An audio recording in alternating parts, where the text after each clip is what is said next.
Elke dag wordt er wereldwijd 80.000 uur aan video's op YouTube geüpload.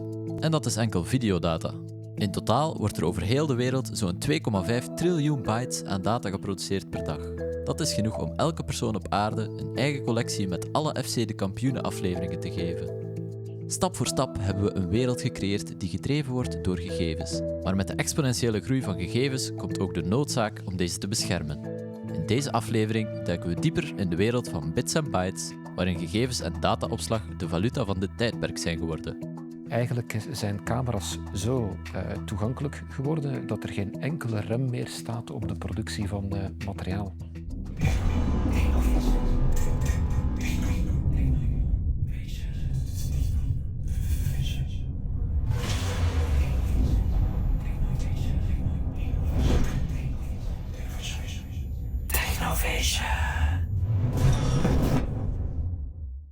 Data is overal.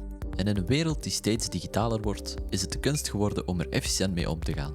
Bij Limecraft in Gent helpen ze internationaal honderden klanten bij het managen van hun videodata. En wij spraken met Maarten Verwaast, oprichter en voorzitter van Limecraft. Limecraft is eigenlijk verantwoordelijk voor het mediabeheer van zijn klanten, typisch producers of broadcastbedrijven. Zowel aan de inkomende kant zien we een ongelooflijk grote inflow van data, als aan de uitgaande kant moeten producers ook maar en alsmaar meer versies naar verschillende distributiekanalen afleveren. En wij zijn eigenlijk het knooppunt voor die producent om alles wat binnenkomt behapbaar en inzichtelijk te houden, om ervoor te zorgen dat de juiste materialen in de juiste handen terechtkomen.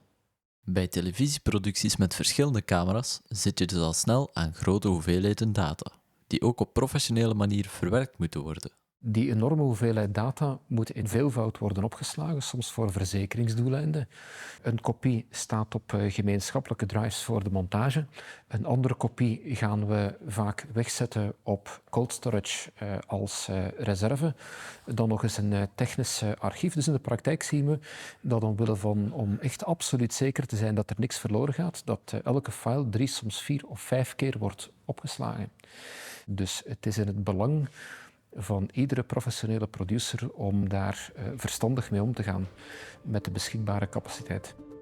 Bij het opslaan van data wil je natuurlijk dat deze veilig wordt bewaard. Koos is Chief Information Security Officer bij Proximus Media House en hij weet als geen ander welke principes je daarvoor in rekening moet houden.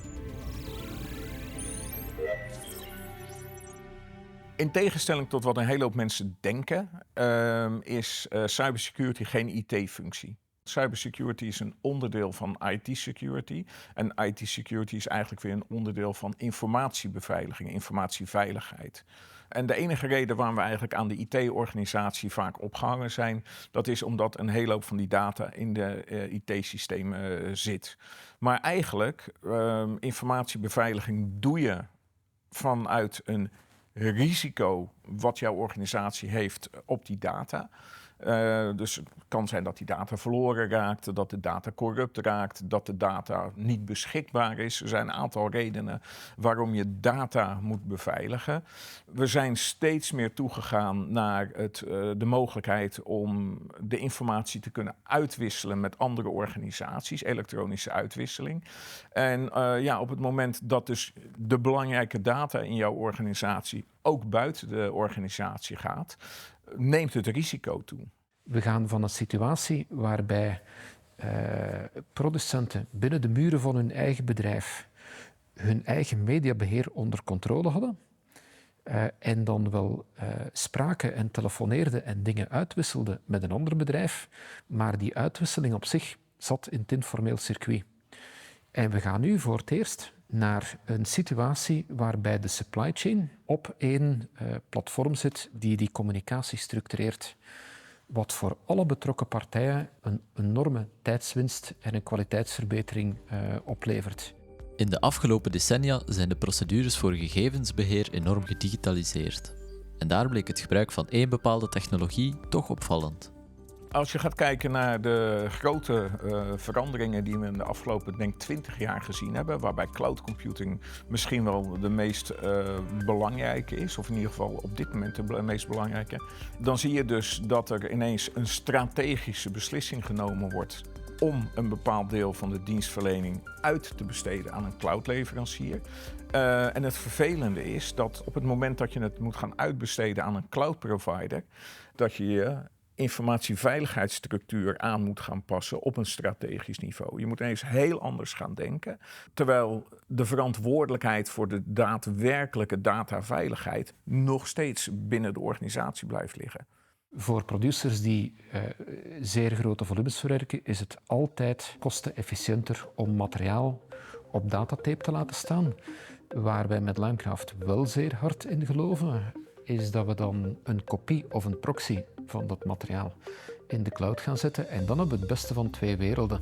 Niet alleen de cloud maakte zijn introductie, maar nog recenter zien we de opkomst van artificiële intelligentie om veel efficiënter te werk te gaan bij het managen van enorme hoeveelheden data. Wat onze klanten doen is gebruikmakend van combinaties van spraakherkenning, beeldherkenning, zoals aangezichten herkennen of animal detection of object recognition en combinaties daarvan om eigenlijk een machine te trainen om die interpretatie van die beelden te doen. En wat zien we vandaag? Dat een goed getrainde machine eigenlijk nauwkeuriger en vollediger te werk gaat dan eender welke archivaris die dat manueel moet doen. AI kan ook met kwaad opzet gebruikt worden. Denk maar aan phishing of hacking. Stel je voor, je target een financiële manager. Dan weet de AI al wat de voorkeurstaal is. De AI weet dat het een financieel manager is. De AI weet waarschijnlijk ook met welke organisaties, met welke mensen iemand zaken doet. En op die manier zie je dus dat er een aanval opgezet kan worden die vele malen geavanceerder is dan voordat we die AI hadden. Gevoelige info moeten we dus op een andere manier benaderen, want het is soms niet eenvoudig om de balans tussen toegankelijkheid en bescherming te maken. Wij hebben klanten die met geweldig gevoelig materiaal werken. Denk aan noodcentrale-achtige documentaires waar met beeldmateriaal van emergency services wordt gewerkt. Ik denk dat de sleutel zit in een stuk openheid en in goede data die toelaat om mensen inzicht te geven in wat er in die beelden zit, opdat het er niet overkomt. Kwetsbaarheden die in systemen of in processen zitten en de mogelijke impact van op het moment dat zo'n dreiging daadwerkelijk gebeurt. En dan ga je dus kijken, stapje voor stapje, oké, dit is een dreiging, hoe kunnen we deze dreiging voorkomen? En je zult nooit een risico 100% af kunnen dekken, maar je kan wel een risico terugbrengen tot een niveau wat acceptabel is voor de organisatie. Na deze inzichten in datamanagement, van zowel de workflow-beheerprocessen bij Limecraft tot de cruciale rol van cybersecurity met Koos, blijft één cruciale vraag hangen. Hoe zal de toekomst van datamanagement verder blijven evolueren? AI gaat echt het belangrijkste punt worden.